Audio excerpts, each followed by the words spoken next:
주님의 은혜가 충만하시기를 바랍니다. 한여름 더위가 이제 최고조에 이른 것 같습니다. 많은 사람들이 잠을 설친다는 이야기를 듣는데 여러분 건강에 유의하시기를 바랍니다. 특별히 가정에서 우리가 예배하는 모든 성도님들, 가정의 자녀들 모두가 다 주님 은혜 가운데 강건하시기를 또한 부탁드립니다. 제가 이 한여름 우리나라의 더위가 굉장하다는 이야기들을 이제 여러 매체들을 통해서 듣습니다. 최근에 듣기는 이제 외국인 근로자들이 한국의 더위에 농촌에서 농사하다가 이 동남아 지방에서 더운 나라에서 오신 분들이 많은데도 불구하고 견디기가 너무 힘들다 이런 이야기를 들었어요. 참 어렵겠구나 그런 마음을 품는데, 근데 저는 오히려 제 경험상 제가 정말 덥게 느껴졌던 나라가 있는데 거기가 어디냐면 캄보디아예요. 캄보디아의 이 청년들과 함께 이 단기 선교를 갔었는데 한낮에 이 캄보디아의 수도 프놈펜에 이제 힘든 게 일한 것도 아니에요. 다음에 어디로 가야 할지 여행사와 연락을 해서 컨펌을 해야 되는 그런 상황이었는데, 차 안이었는데도 얼마나 더운지 아무것도 할 수 없겠다. 도저히 이 상황에서는 뭐라도 할 수 없겠다는 생각이 들 정도로 더웠던 그곳이 바로 캄보디아였어요. 참 여기서 선교 사역 하시는 분들은 정말 힘들겠다 그런 생각을 내가 아주 절실하게 했던 그런 기억이 있는데, 그곳에 계신 이 캄보디아 선교사님들로부터 제가 들은 이야기가 하나 있습니다.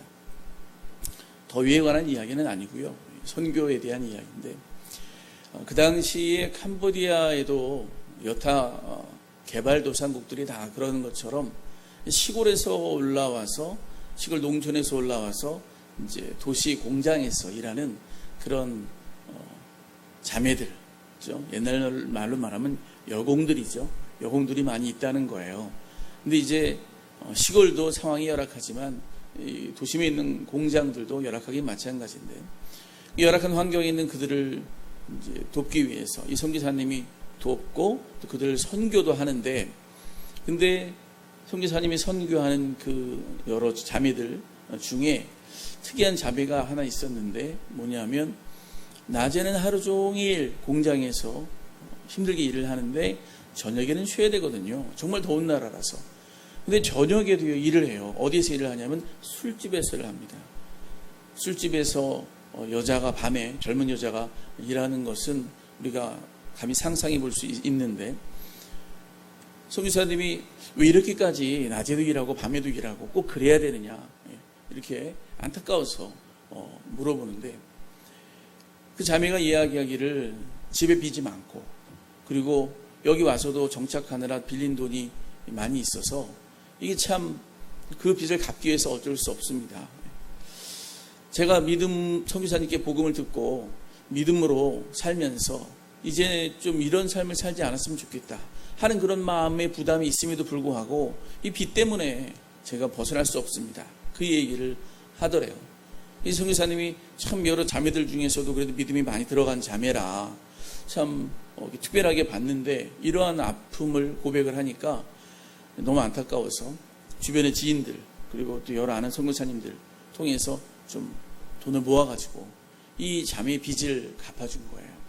그래서 이제 이게 빚이 갚혔으니, 다행히도 이야기가 잘 돼서 주인이 그것을 받고 놓아주었으니 이제 좀 자유하고 이제 더 믿음에 더 힘쓰고, 그리고 고향에도 가고 싶은 대로 좀 그동안 이렇게 묶여서 힘들었으니 이제 고향에 돌아가서 좀 쉬면서 그렇게 믿음 안에서 잘 삶을 살아내라고, 특별히 그 고향에 있는 선교사님하고 연결을 시켜줘서 고향에서 믿음에 지금까지 배운 것들 다시 한번 잘 정리하고 좀 굳건하게 서라고 그렇게 부탁까지 했는데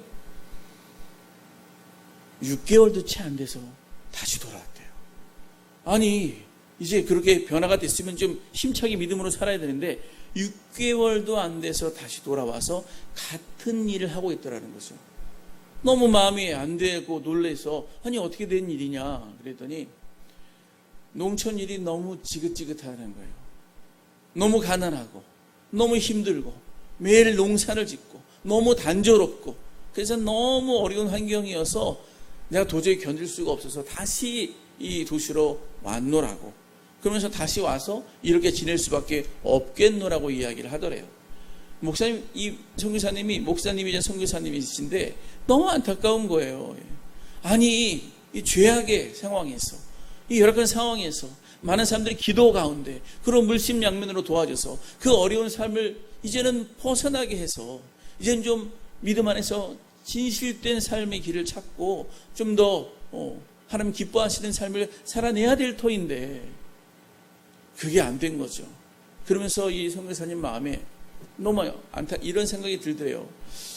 야, 사람은 환경의 지배를 받을 수밖에 없나? 환경이 열악하고 환경이 힘들고 그러면 그가 믿음이 있고 그가 복음이 있고 그가 어떤 사람들의 도움을 받고 그렇더라도 어려운 환경 가운데서는 어쩔 수 없이 그렇게 무너질 수밖에 없는 것인가? 복음의 능력이 이거밖에는 안 되는 것인가? 이런 생각이 들더라는 거죠.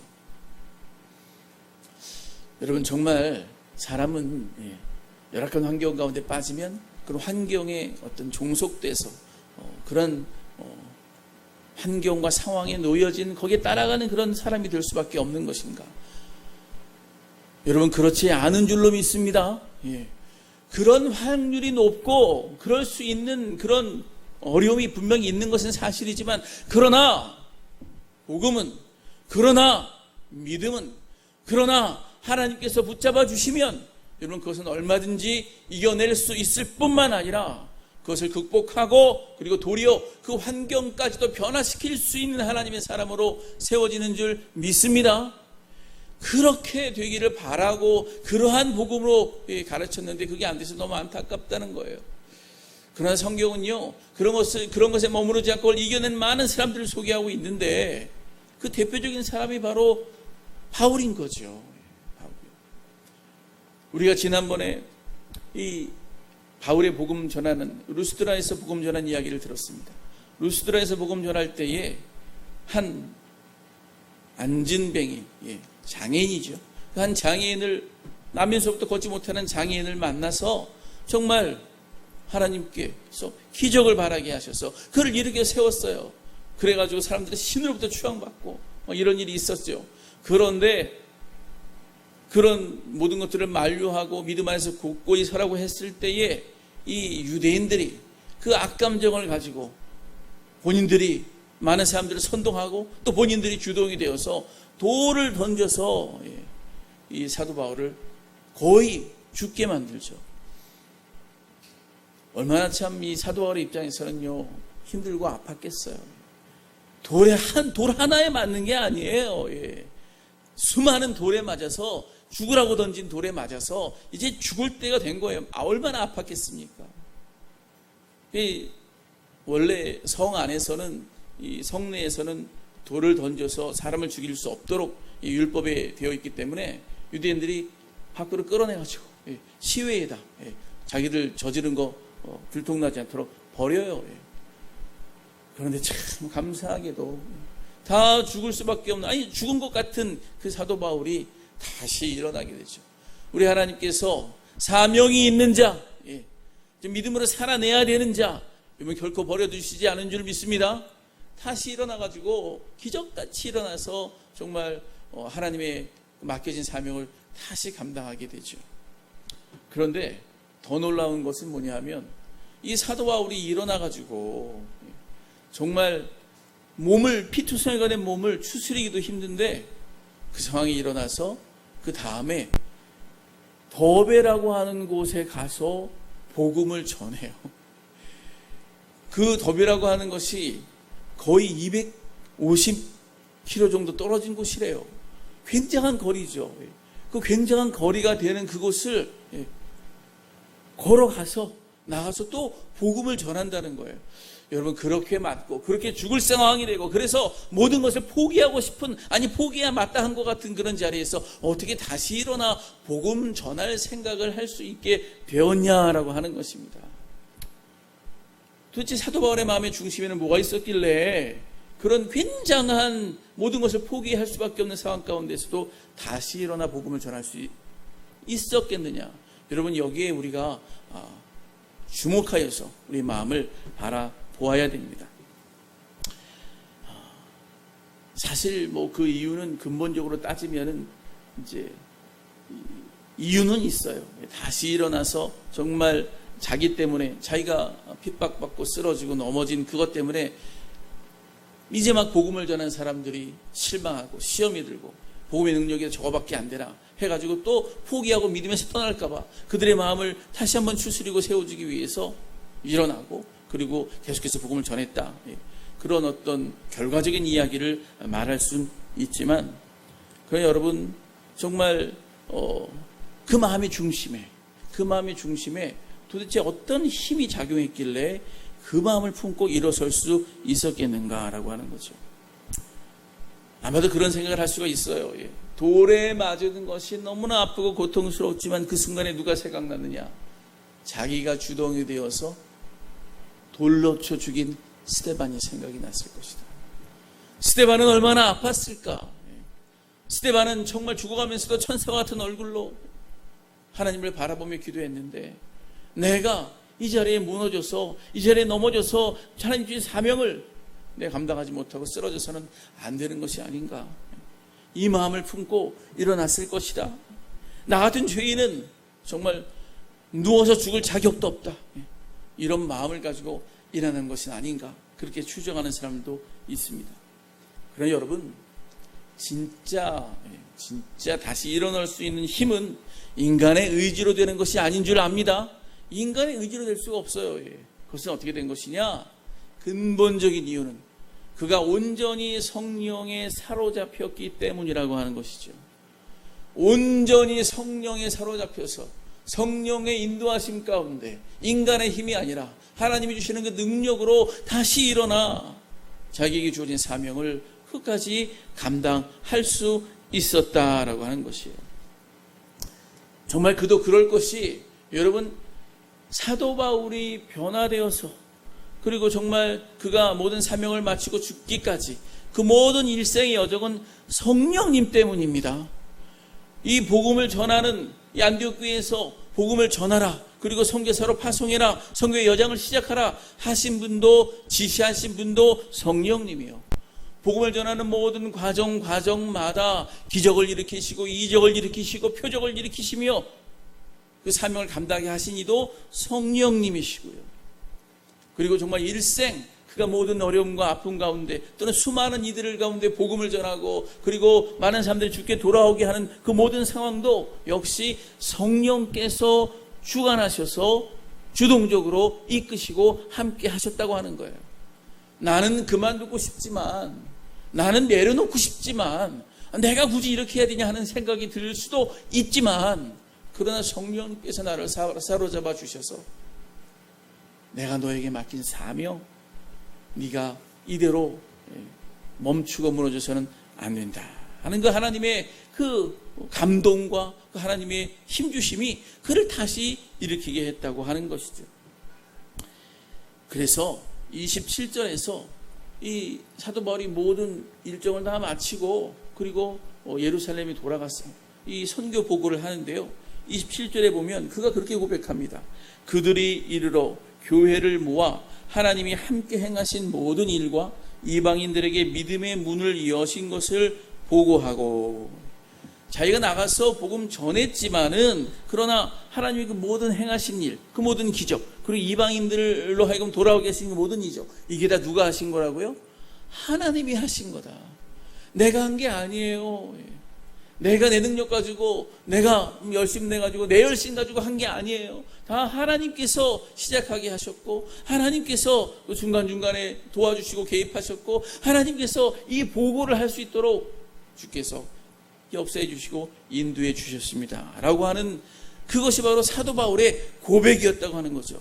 여러분, 성령에 사로잡힌 자, 여러분, 이 사도 바울과 같은 그런 은혜가 우리 모두에게 있기를 간절히 축원합니다. 이 마음, 이 믿음, 이것을 바라고 소망하는 자에게 하나님께서 그를 붙잡아 주시고 그렇게 살게 하시는 거죠. 그래서 그가 정말 그의 모든 여정에 대해서, 그의 모든 일생에 대해서 이 빌립보서 1장 6절에 이렇게 고백합니다.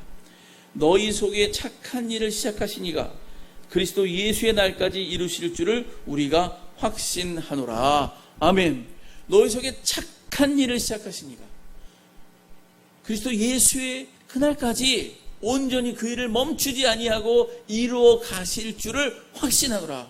누구처럼? 나처럼. 내가 그렇게 살아오는 것처럼, 나에게 역사하시는 성령께서 말씀하시고 인도하시는 것처럼 그 능력과 은혜가 여러분들에게도 있기를 원합니다. 그 고백을 하고 있는 거예요. 여러분, 우리가 분명히 알아야 되는 것이 있습니다. 주님이 우리로 하여금 새롭게 살게 하시는 삶, 그 삶은 어떤 삶입니까? 믿음 이후의 삶입니다. 믿음 이전에, 하나님 온전히 알기 전에, 온전히 믿음의 고백을 하고 하나님 뜻대로 살겠노라고 생각하기 전에 자기 마음대로 살았던 때 말고, 이제 내가 주님 뜻대로 살겠습니다 고백하고 세례받고, 그리고 믿음 정말 주님 뜻대로 살려고 고백하고 나아가는 그 삶 이후의 삶의 여정은요, 여러분, 주님께서 함께 하시는 삶이라고 하는 것. 주님께서 끝까지 동행하시고 그 삶을, 주어진 사명을 온전히 이루기까지 함께 하시는 삶이라고 하는 것. 여러분, 이 마음을 온전히 품으실 수 있기를 바랍니다. 그래서 그 과정 가운데는요, 비록 전쟁과 같은 부딪힘이 있어요. 왜냐하면 죄악된 세상에 거룩한 삶을 살아야 되기 때문에 전쟁과 같은 부딪힘이 있을 수밖에 없고, 그리고 정말 그 황무지와 같은 그런 길을 예수님 바라보며 개척하듯이 열어가야 하는 길이기 때문에 힘들고 어려움이 있을 수밖에 없다는 거예요. 그렇지만 그 가운데 그 길을 순종하고 믿음으로 걸어가는 그 사람에게는 하나님께서 함께 하셔서 위로하시고 능력 주시고 그리고 소망 주셔서 끝까지 복된 길, 정말 감사한 길, 후회 없는 길을 가게 하신다. 그래서 그 과정이 힘들지만, 그러나 그 과정 가운데 주시는 하나님의 은혜, 부어주시는 하나님의 놀라운 소망의 그 복음의 말씀, 이 능력, 이것이요, 그 모든 것들을, 모든 어려움들을 상쇄하고도 남음이 있는 그러한 기쁨이요, 놀라운 행복이다라고 하는 거예요. 여러분, 이 행복 또한 누리실 수 있기를 간절히 축원합니다. 이것이요, 굉장한 고백이죠. 사실 사도 바울이 실제로 그러한 삶을 살았을 때에 사도 바울처럼 행복한 삶을 산 사람도 없어요. 왜냐하면 사도 바울이 그 삶이 참으로 복되고 아름답다고 그의 고백으로 곳곳에서 하고 있기 때문이에요. 특별히 그가 어떤 말씀을 고백합니까? 우리가 그의 노년의 마지막 말씀 가운데 그가 고백하는 진짜 자신 있는 말씀이 있잖아요. 내가 선한 싸움을 싸우고 달려갈 길을 마치고 믿음을 지켰노라. 따라해 보겠습니다. 내가 선한 싸움을 싸우고 달려갈 길을 다 마치고 믿음을 지켰노라. 여러분, 이 고백은요, 대단한 고백이에요. 이 고백은요, 굉장히 행복한 고백이에요. 이 고백은요, 정말 후회 없는 고백이에요. 이 인생이 뿌듯한 고백을 저 여러분 다 하실 수 있게 되기를 간절히 바랍니다. 어제 김복남 원사님 장례 식장에 저희가 주문하러 가서 찬송 없는 예배를 드렸는데, 제가 예배를 드리면서 이 권사님의 약간 젊으신 영정사진이 옆에 놓여 있었는데, 그것을 바라보면서 그런 마음이 들었어요. 진짜 믿음으로 끝까지 서야 되겠다. 믿음 안에서 끝까지 서야 되겠다. 그래서 믿음으로 하나님이 지금까지 지켜주시고 믿음을 지키는 그 삶을 살아냈다고 고백하는 그러한 인생을 살아야 되겠다. 모든 성도들이 다 그렇게 되면 너무나 좋지 않겠는가. 그런 다짐을 하는 그러한 시간이었는데, 근데요, 실제로 많은 사람들은요, 그런 고백을 하지 않습니다. 어떻게 고백합니까? 많은 사람들이 뭐라 그래요? 난 참 바보처럼 살았군요. 난 참 바보처럼 산 것 같아요. 돌아보면 정말 바쁘게 살았는데, 정말 가난해서 없어서 힘들어서 정신없이 앞만 보고 살았는데, 근데 돌아보니 뭐 한 게 제대로 없는 것 같고, 돌아보니 남은 게 없는 것 같고, 돌아보니 이제 하나님 앞에 서게 될 텐데 하나님 앞에 뭐라고 말해야 될지 말할 것도 없는 것 같고, 내가 이제 뭔가 다시 새로운 걸 하고 싶어도 이제는 시간은 다 지나가 버렸고, 어떻게 하면 좋으냐. 후회하는 사람들이 너무 많다는 거예요. 여러분, 우리가 인생 살 때에 후회하는 인생, 정말 그랬을 걸 저랬을 걸 하는 인생이 아니라 끝까지 믿음을 지키고 달려갈 길을 다 마치고 아버지 앞에, 아버지 저 왔어요. 하나님 함께 해주셔서 감사해요. 하나님 기뻐해서 동행하는 그 삶 살았어요. 너무 고맙습니다. 이러고 주님 품에 안기는, 여러분, 그 은혜가 저 여러분에 있기를 바랍니다. 그게 행복이에요. 그게 진짜 기쁨이에요. 그게 모든 어려움들을 이길 수 있게 하는 힘이에요. 여러분, 그 소망 다 품으시기를 축원합니다. 자, 그런데 바울이요, 이제 더베에서 복음을 전하고 또 나중에 버가까지 가서 복음을 전하는데, 복음을 다 전하고 이제 돌아가야 되죠. 이제 다시 그것을 마치고 돌아가는데, 거리상으로 보면은 그 복음을 전한 마지막에서 자기를 파송한 그 안디옥 교회로 돌아가는 길이 산맥 하나만 넘으면 되는 길입니다. 거리상으로 더 가까워요.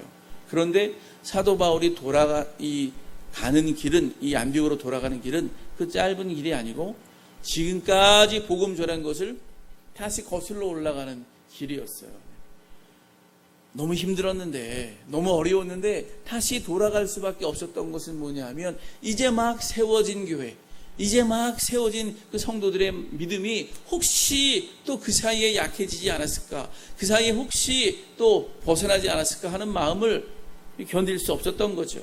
그래서 돌아가는데, 물론 그들이 정말 믿음을 고백하고 내가 믿음대로 살겠노라고 그렇게 세례받고 그렇게 갔지만, 여러분, 그것만 가지고는 부족합니다. 자신은요, 사람이 그 이후에 믿음을 가졌다고 해도 그 이후에 다가오는 현실적인 삶의 문제, 그 이후에 다가오는 현실적인 어려움, 이런 게 부딪히다 보면은 그 처음에 고백했던 믿음의 어떤 순수함, 믿음의 어떤 그런 신선한 힘이 약해지기 마련이거든요. 그들이 아무리 고개를 끄덕이고 내가 이제 그렇게 살겠어요 했다고 해도 그게 무너지게 돼 있어요. 그래서 그 새롭게 부딪히는 삶 속에 이것은 나에게 어떤 의미인가? 사도 바울이 떠난 다음에 이 새롭게 부딪혀오는 이런 새로운 환경에서 오는 이 삶의 문제는, 이걸 내가 또 어떻게 믿음으로 해석해야 될 것인가? 뭐 이러한 새로운 도전에 맞닥뜨리게 되거든요. 이것을 제대로 극복하려면 다시 한번 믿음이 굳게 돼야 되고, 그것이 다시 한번 하나님 안에서 해석되고 훈련돼야 되는 거죠. 이것을 뭐라고 말하냐 하면 소위 양육과 훈련이라고 하는 거예요. 예수를 믿고 전도된 다음에 양육과 훈련이 꼭 필요합니다. 굉장히 중요합니다. 그래서 빨리 돌아가고 싶었지만 인간적으로는, 그러나 그렇게 하지 아니하고 성령의 인도하심을 따라서 다시 거꾸로 돌아가면서 그들 다시 한번 점검하고 믿음에 굳게 세우기 위해서 애를 썼다는 거죠. 그 말씀이 22절 말씀이에요. 22절 말씀을 함께 읽어보겠습니다. 시작.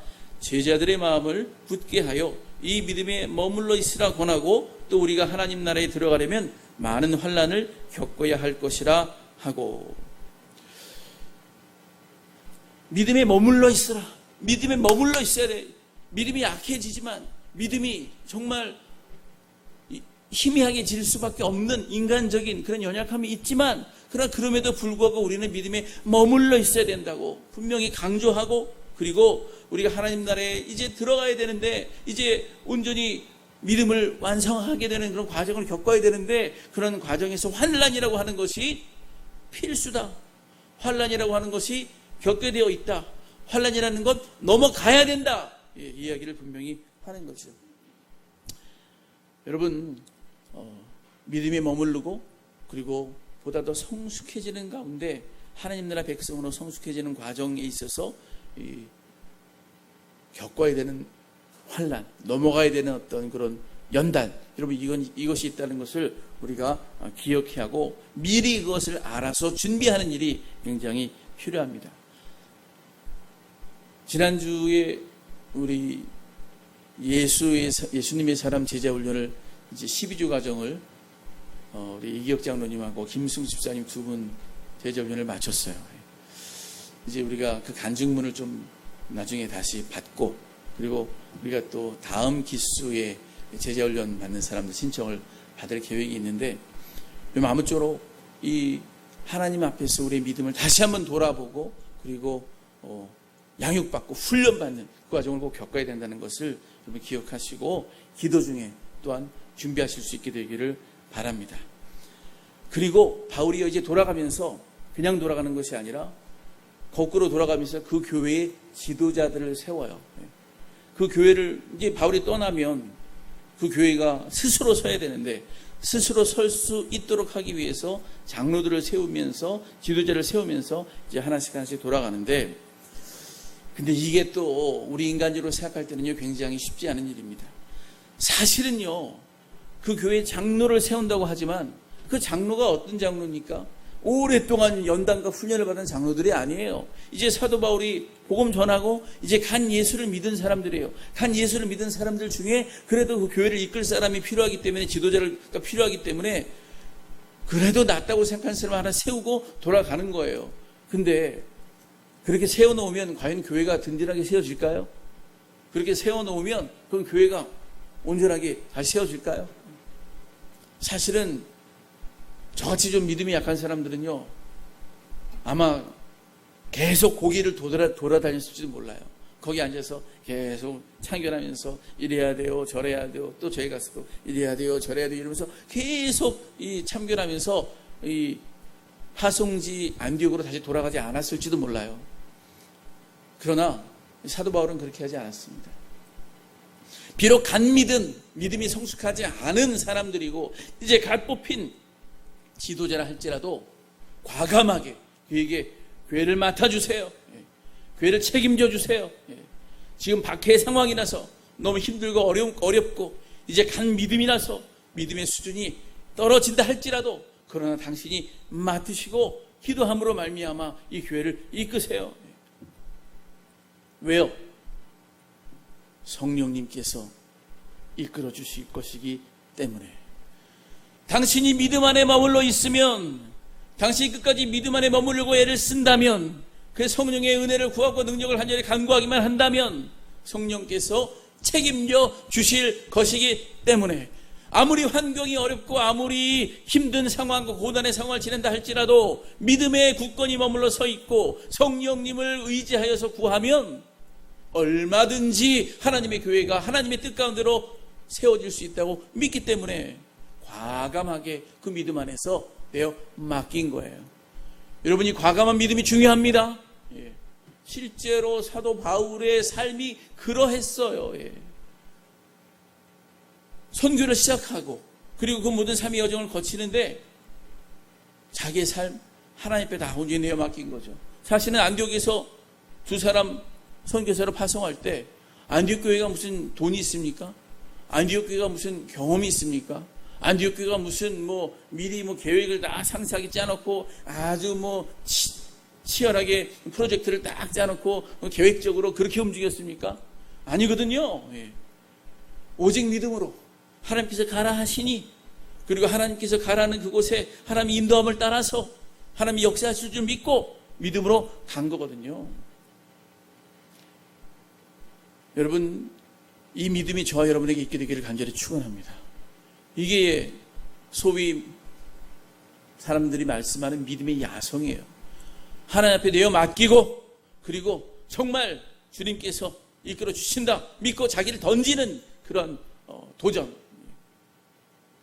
그렇게 하면 주님께서 반드시 책임져 주신다라고 하는 확신. 여러분, 이것이 사울의 사도 바울의 삶을 이끌어 왔고 자기가 그것을 친히 경험했기 때문에, 그 내가 성령의 사람으로 세워졌기 때문에, 그래서 그 믿음을 가지고 또한 그 교회를 가면서 지도자를 세우고 그리고 연약한 믿음일지라도 하나님께 부탁하면서 다시 거꾸로 돌아와 선교복으로 할 수 있게 되었다고 하는 것이죠. 돌아와서 보고하는 게 그거예요.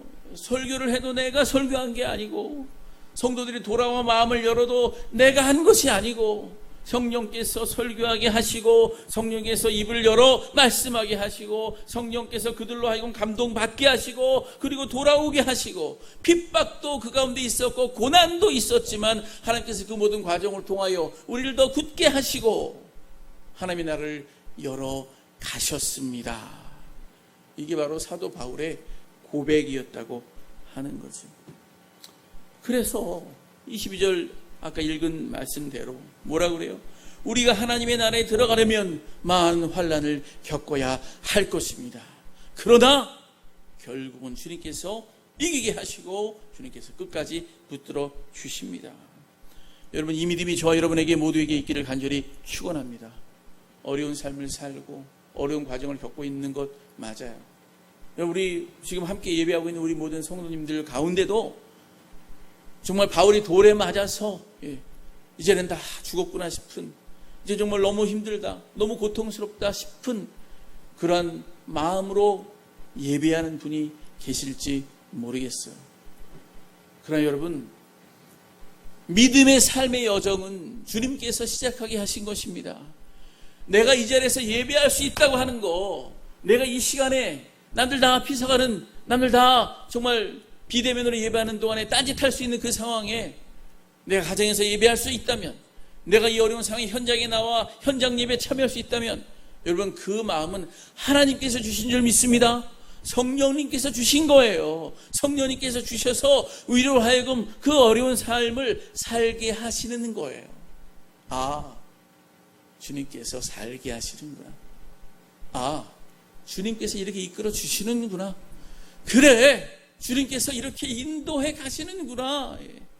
여러분, 이 믿음이 우리 가운데 분명하게 있기를 바랍니다.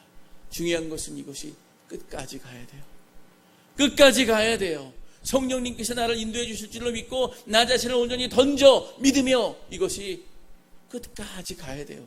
그래서 나의 달려갈 길 다 같이 마치고 믿음을 지켰노라 고백할 수 있는 그런 하나님의 사람이 되기를 이 사도 바울이 바라고, 그리고 우리 하나님이 우리를 향하여 그렇게 바라보고 계신 것을 믿으시기를 바랍니다. 우리 교회의 모든 성도들 하나님이 택하셨습니다. 그리고 믿음의 여정을 하게 하셨습니다. 우리는 지금 믿음의 여정을 하고 있는 중이에요. 그 모든 과정 가운데 왜 어려운 일이 없겠어요? 그러나 어려운 일만 있겠습니까? 하나님이 그때그때 주시는 위로가 있고, 어떤 어려움도 뚫고 일어날 소망이 있고, 그리고 기적같이 어떻게 하나님의 타이밍에 이런 일들을 허락해 주시는지, 어떻게 하나님의 타이밍에 이렇게 살게 하시는지, 이런 놀라운 성령의 인도하심을 받으며 끝까지 믿음을 지키며 승리하도록 주께서 역사해 주실 줄 믿습니다. 아무쪼록 우리 모든 세종교회 성도님들 그 믿음 안에 분명히 서서 사도 바울이 모든 선교의 여행을 마치고 감사하며 그 은혜를 나누고, 그리고 정말 다음 선교 여행을 준비했던 것처럼 우리 모두에게 그 놀라운 역사가 임하기를 간절히 축원합니다.